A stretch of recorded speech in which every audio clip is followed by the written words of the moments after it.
Ganito po ang tradisyonal na pagluluto ng kanin. So, step 1. Ilalagay natin ang bigas sa kaldero. Ilalagay natin. Ayan. Ilalagay na natin. Step 2, hugasan natin to para mawala yung mga dumi. So, 2 beses po siya.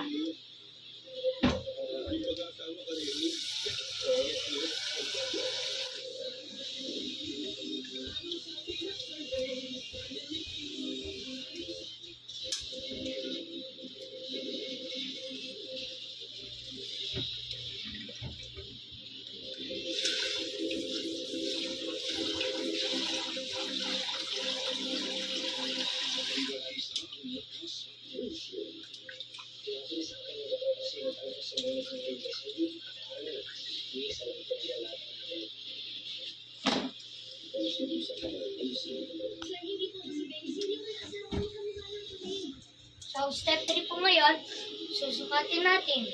Yan. So, tignan natin ha.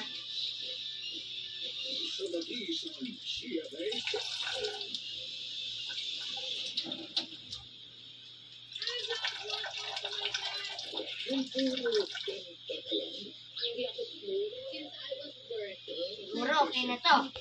So, ngayon naman po, step 4, then, ilalagay na po natin sa kalan at sasainin na po natin to.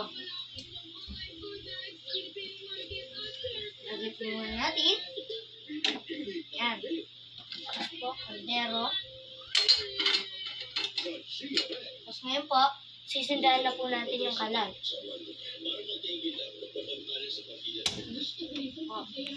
So, antayin na lang po natin masahin yung kanin.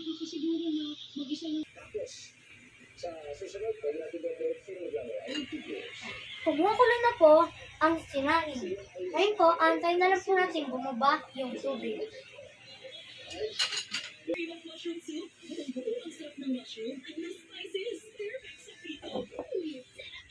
Wala na pong tubig.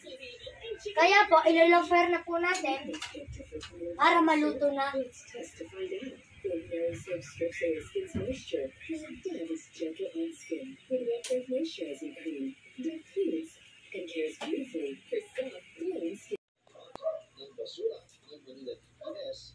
Luto na po yung kanin. Ngayon po, papatay na po natin yung kalan. Ilalagay na po natin sa lamesa.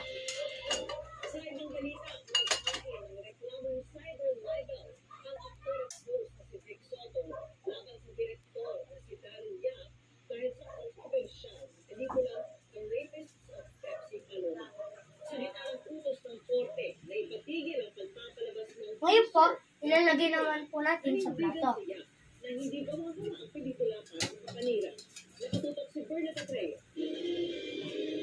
Ngayon po, ilalagay na natin. Personal na nagtungo ang nag-oratibang host na si Vic Soto sa Office of the City Prosecutor ng Muntinlupa upang mag-aral ng 19 counts ng cyber libel. Ang kanyang inireklamo ang direktor ng kontrobersyal na pelikulang The Rapists of Pepsi Paloma na si Daryl Yan. Kasama ni Soto kanina ang kanyang may bahay na si Pauline Luna. Walang kumusulta, walang nagpaalam. So, walang consent. I discussed in our justice system.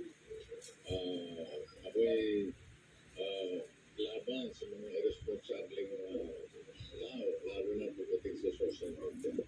Si Pepsi Paloma ay isang aktres noong dekada 80 na nagreklamo noon ng panggagahasa. Kamakailan, inilabas niya ang trailer ng kontrobersyal na pelikula kung saan binanggit ang pangalan ni Soto kaugnay ng kaso.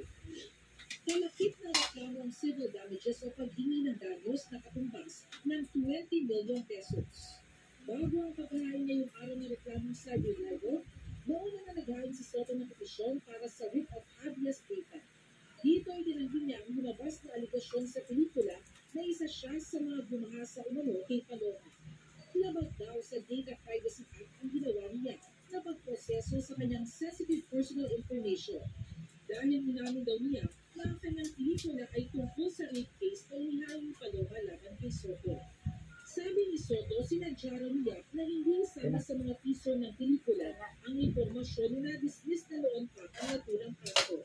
Wala rin daw na lumabas ang teaser ng pelikula na nakatanggap na Ay po, ito po ang kinarabasan ng ating kaanay. Sa ngayon, nakakatanggap ng mga rape threats yung asawa niya. Pinubuli yung kanyang anak sa eskwela. So, kailangan umaksyon talaga. Ngayong araw, lumabas na ang order ng Muntinlupa Regional Trial Court Branch 405 kaugnay ng hinaigit at Iangat mo yan. Hamas ni Soto kung saan Iangat mo. pinigilin niya na ipatigil ang pagpapalabas ng Ito ang anumang videong kinalabasan. lumalabag sa kanyang privacy kabilang na ang teaser ng pelikula. Ibig sabihin ay tigilan mo muna